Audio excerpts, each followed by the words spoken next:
আমি তোমার মনের ভেতর যেটা হাবিব গানসি করেছে সেই গানটাও কিন্তু আমি লিখে ফেলে দিয়েছিলাম। আচ্ছা, এটা অনেকেই জানে, ফেলে দিয়েছিলাম, মানে আমার ভালো লাগে না, আমি সেটা আমার ভালো লাগছে না। সে দর্শক, এবারের পর্ব আড্ডাবাজি।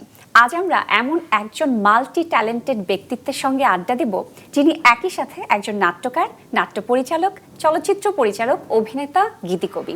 হি is none other than versatile Sohel Arman. আমাদের সবার খুব প্রিয় একজন মানুষ। চলুন আড্ডা দিই তার সাথে। কেমন আছেন? আলহামদুলিল্লাহ ভালো আছি, আর এই বিনোদন সারাদিন আসতে পেরে আরো ভালো আছে। এই যে বর্তমান সময়টাতে অভিনয় থেকে একটু দূরে আছেন, একটু কম দেখি, আমার মনে হয় এই প্রশ্নটা সবাই করে, তো কেন আপনাকে আমরা পাই না স্ক্রিনে?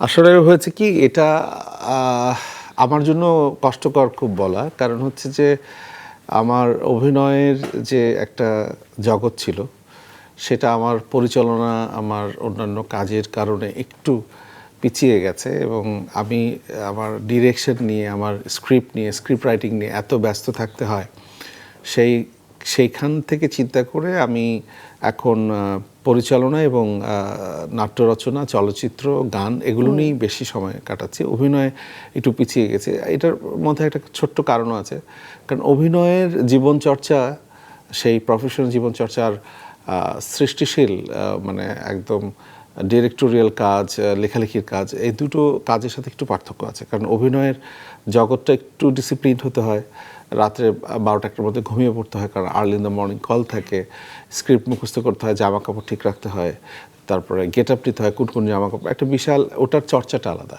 ওটা লাইফস্টাইলের চর্চাটা আলাদা। আর ডিরেকশনের যে কাজটা এবং লেখালেখির যে কাজটা, এটা এতটাই ইনডিসিপ্লিন, এতটাই অনিয়মিত যে রাত 3টার সময় কিছু মনে হলো গান লিখতে বসে গেলাম, লোকেশন দেখতে গিয়ে 2-3 দিন লাগাতার লোকেশন হান্ট করছি, এডিটিং করছি 2 দিন। তো এই যে ইনডিসিপ্লিন লাইফে, ধরেন আমি 3 দিন কাজ করছি লাগাতার, 2 দিন লাগাতার ঘুমাচ্ছিও, তো সুতরাং এই ওইটার সাথে না অভিনয়ের চর্চাটা আসলে ক্ল্যাশ করে। তো সেই জন্য অভিনয়ের প্রতি আমার আসলেই ভালোবাসা আছে। আমি নিজেও একজন অভিনেতা হিসাবে সবার আগে জনপ্রিয়তা লাভ করেছি, এবং অভিনয়ের কে একটা স্বেচ্ছায় নির্বাসনে আছে বলে আমার মনে হচ্ছে এখন। তবে আমি নিশ্চয়ই সামনের দিকে পরিচালনার কাজটা একটু কমিয়ে দিয়ে হয়তো আমি অভিনয় নিয়ে ভাববো। জি, এবং অবশ্যই আমরা সেটা প্রত্যাশা করি, কারণ আপনার যারা ভক্ত আছেন তারা তো আপনাকে সবসময় স্ক্রিনে দেখতে চাইবেন। যদি একটু পেছনের গল্পে যাই, সবুজের হলুদ ব্যাধি লিখেছিলেন 1992 সালে। দীর্ঘ এই সময়টা কিন্তু অনেকটা সময়, 30 বছর পূর্ণ হয়েছে, সেজন্য তো আপনাকে অভিনন্দন জানাতেই হয় এই সফলভাবে 30 বছর পূর্ণ করার জন্য। যদি সেই সময়টা থেকে আসলে এই সময়টার জার্নির কথা একটু জানতে চাই, পেছনে ফিরে তাকালে আসলে কি অনুভূতি হয়, কেমন মনে হয়? আসলে আমি এখন বর্তমানে যে অবস্থায় আমি আছি, সোহেল আরমান হিসেবে যে পরিচয়টা আপনি একটু আগে দিলেন, এবং দেশের জনগণ, দেশের দর্শক, তারা যে ভালোবাসাটা দিয়েছে, আলহামদুলিল্লাহ আমি খুবই সুখী একজন মানুষ, হ্যাপি একটা মানুষ। কারণ আমি কাজ করতে পেরেছি 30টি বছর। আমি আমাকে এই মিডিয়া লাইফে আমার যে পথ চলা, সেটা অনেক বাধা বিপত্তি এসছে, অনেক চড়াই উতরাই এসছে, তারপর আমি চড়াই উতরাই পেরিয়ে যখন আমি এসছি খুব ছোট বয়সে, যখন আমার ঠিক মনে নেই 16-17 বছর পরেই আমি শুরু করেছিলাম, এবং এখন এই সময়ে এসে আমার কাছে একটা বিশাল প্রশান্তি কাজ করছে, এক অর্থে যে আমি অনেক দূর পথ হেঁটে এসেছি, আর আরেক দিক থেকে অতৃপ্ত আছি যে আমি এখনো মনে হয় ভালো কাজ করতে পারিনি। আমার মনে হচ্ছে আমার থেকে আরো কিছু ভালো আসতে পারে, আমার থেকে আরো ভালো কিছু হতে পারে। মিউজিক ভিডিও বাংলাদেশে প্রথম করেছি, সেই ক্ষেত্রে আমি 1994 সালে ঈদ আনন্দ মেলায় একটা ভিডিও প্রতিযোগিতায় প্রথম মিউজিক, তখন নাম দিয়ে জমা দেওয়া যেত না, নাম্বার দিয়ে জমা দেওয়া। যখন ওটা ফার্স্ট হলো তখন আমাকে এটাকে তুমি বানিয়েছো এটা। এই প্রসঙ্গ ধরে গানের প্রসঙ্গে আসতে চাই। আমি যতটুকু জানি যে আর্ক ব্যান্ডের হাসান আপনার খুব ভালো বন্ধু, তো তার অনুপ্রেরণাতেই কি আপনার আসলে গান লেখার শুরুটা হয়েছিল? একদম ঠিক। আমার খুবই কাছের বন্ধু হাসান, তা এখনো মনে আছে হাসানের সেই লালমাটিয়ার বাড়িতে ছাদে বসে 3টার পরে 3:30 পর বিকালের দিকে আমরা দুজন, আমি এক লাইন করে লিখছি ও এক লাইন করে সুর করছে। সেটাই আমার প্রথম গান, দূরে বহু দূরে গাঙচিল। এই গানটি আমার প্রথম লেখা, সেটা অনেক এবং হাসানের হাত ধরে আমার লিরিক্স লেখা শুরু করেছি। এবং আমার তো মনে হয় যে গানগুলো লিখেছি অনেকগুলো গান দেশের শ্রোতারা এত সুন্দরভাবে গ্রহণ করেছে।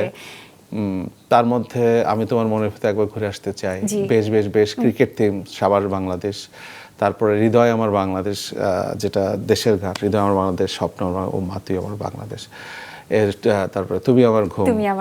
এবার আমি এটা গল্পটা একটু জানতে চাই যে এই গানটার পেছনের কি কোনো গল্প আছে? তুমি আমার ঘুম, তুমি আমার ঘুম, এটা এত জনপ্রিয় হয়েছে। তুমি আমার ঘুম গানটা গেয়েছে টি.ডাব্লিউ. সৈনিক। তা সৈনিক হচ্ছে আমার বা আমাদের মিডিয়ার খুব প্রিয় একজন ক্যামেরাম্যান। আচ্ছা। তো সে ক্যামেরা অপারেট করতো, সে সিনেমাটোগ্রাফি করতো।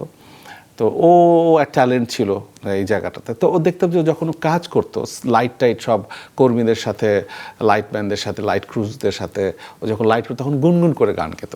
আচ্ছা। গান গেতো, শীষ দিত, খুব ভালো শীষ বাজাতো। তখন একদিন আমি বললাম যে সৈনিক তুমি তো ভালো গান গাও। বলছে যে হাসতেছে কেউ, হ্যাঁ আমি একটু গান গাইতাম। আচ্ছা তুমি গান গাও, তোমার গান গাওয়া উচিত। তখন সে প্রথম আমাকে বললো আমাকে গান লিখে দিবে কে? আচ্ছা। তখন আমি সৈনিককে বললাম আমি লিখে দিব, তুমি গান শুরু করো। তো এই প্রথম অনুপ্রেরণা পেলো। এবং ইব্রার টিপু যে গানটা শুরু করেছে তুমি আমার ঘুম, তা আমি তখন কালিয়া করে শুটিং করছিলাম। তখন ওই ইব্রার টিপু আর সৈনিক আমাকে বারবার ফোনে, এটা কিন্তু মজার ব্যাপার, একবার বলছে ভাই আমরা বসছি আপনার শুটিংয়ে, একটু লিরিক্স, আমি তো লিরিক্সটা লিখি নাই, বলকি এক লাইন করে দেন বা কিছু একটা দেন। তখন আমি একটা করে দৃশ্য শেষ করি আর তখন 2 লাইন করে লিখছি যে তুমি আমার ঘুম, তুমি তো স্বপ্ন দেখি না। তখন আমার সাথে আবার এমআর মিজান ক্যামেরাম্যান ছিলেন, সে আবার বলতেছে ভাই এটা কী লিখতেছেন শুটিংয়ের ফাঁকে ফাঁকে? আমি যে একটা গান লিখে দিচ্ছি ওখানে সৈনিক আর ইব্রাটিপু। এইভাবে আমার সব গানের ভিতরে মজার মজার স্টোরি আছে। যেরকম আমি তোমার মনের ভেতর, যেটা হাবিব গানসি করেছে, সেই গানটাও কিন্তু আমি লিখে ফেলে দিয়েছিলাম। আচ্ছা। এটা অনেকেই জানে, ফেলে দিয়েছিলাম, মানে আমার ভালো লাগে না, আমি চিন্তা আমার ভালো লাগছে না সে।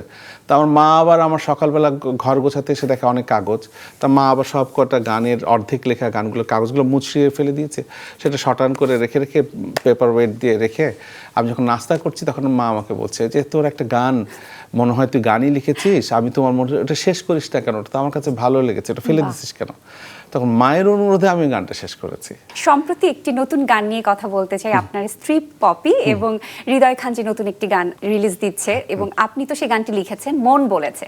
তো আপনার স্ত্রীকে নিয়ে এই গানটি কি লেখা হয়েছে নাকি ভাবনাটা আসলে কি? না, এটার মধ্যে সবচেয়ে মজার সবার ইন্ডিভিজুয়ালিটি, এটাকে দেখতে হবে। হৃদয় খান বাংলাদেশের একটা জনপ্রিয় সঙ্গীত শিল্পী, ঠিক তেমনি পপি সেও একজন গায়িকা, সঙ্গীত শিল্পী।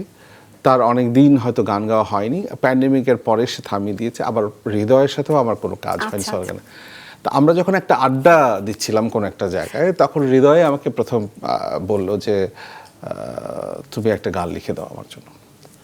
তো আমি বললাম যে ঠিক আছে লিখে দেবো। তখন সেই বললো, তখন পপি বললো যে ও খুব ভালো গান গায়, ও আমার সাথে একটা ডুয়েট সং যদি তুমি করে দিতে। আচ্ছা। তা সেই সাথে বললো যে আমি একসাথে 2টো গান লিখে দিলাম হৃদয়কে, একটা হচ্ছে মন বলেছে, একটা হৃদয় পাড়ায়, ওটা আসছে, ওটা কবিতার, মন বলেছে রিলিজ হয়েছে। তবে আমার খুব ভালো লাগছে যে মন বলেছে গানটা আমি একটু ভিন্ন ধাঁচে লিখেছি। এই শব্দচয়ন কথাগুলো অনেকের কাছে কঠিন মনে হয়েছে, কিন্তু তারপরও যে তারা ভালো লাগছে, যেরকম নিশ্চুপ, অপলক, নির্বাক, জলছবি, তো এই অনেকগুলো কথা এসছে, যেটা প্রথমে হৃদয় এবং পপি আমার দিকে তাকিয়েছিল যে একটু সহজ কথার বাইরের লেখা। তো আমি হৃদয়কে ধন্যবাদ দেই, পপিকেও ধন্যবাদ দিই যে তারা এটা সাহসিকতার সাথে গেয়েছে এবং হৃদয় তো অনবদ্য কাজ করেছে যে সে আমার এই শব্দগুলোকে সুন্দর একটা মাত্রায় সুরে আনবার জন্য সে অনেক কষ্ট করেছে। এবার যদি সিনেমার প্রসঙ্গে একটু যেতে চাই, যে সাম্প্রতিক সময়ে আসলে সিনেমার কাজ নিয়ে আপনি কি ব্যস্ত আছেন, কিভাবে ব্যস্ত আছেন? কারণ দীর্ঘ সময় হয়ে গেছে, আপনার প্রথম সিনেমা আমরা পেয়েছিলাম। এখন আমার 2টো গল্প আমি স্ট্যান্ড বাই করেছি, 2টো চলচ্চিত্র, 2-3 বছর ধরে ভাবতে ভাবতে সেই ছবির জন্য আমি কয়েকজন শিল্পীর সাথেও কথা বলেছি। তো আশা করি 2023 সালটা আমার চলচ্চিত্রেই বেশি সময় যাবে। কথা বলে অনেক ভালো লাগলো এবং আপনার কাজের জন্য অনেক অনেক শুভকামনা জানাচ্ছি, ভালোবাসা জানাচ্ছি এবং অনেক ধন্যবাদ আজকে বিনোদন সারাদিনকে সময় দেওয়ার জন্য। সবাইকে আমার হৃদয়ের অন্তঃস্থল থেকে ভালোবাসা এবং তাদের কাছে দোয়া প্রার্থী আমি যেন আরো ভালো ভালো কাজ করতে পারি।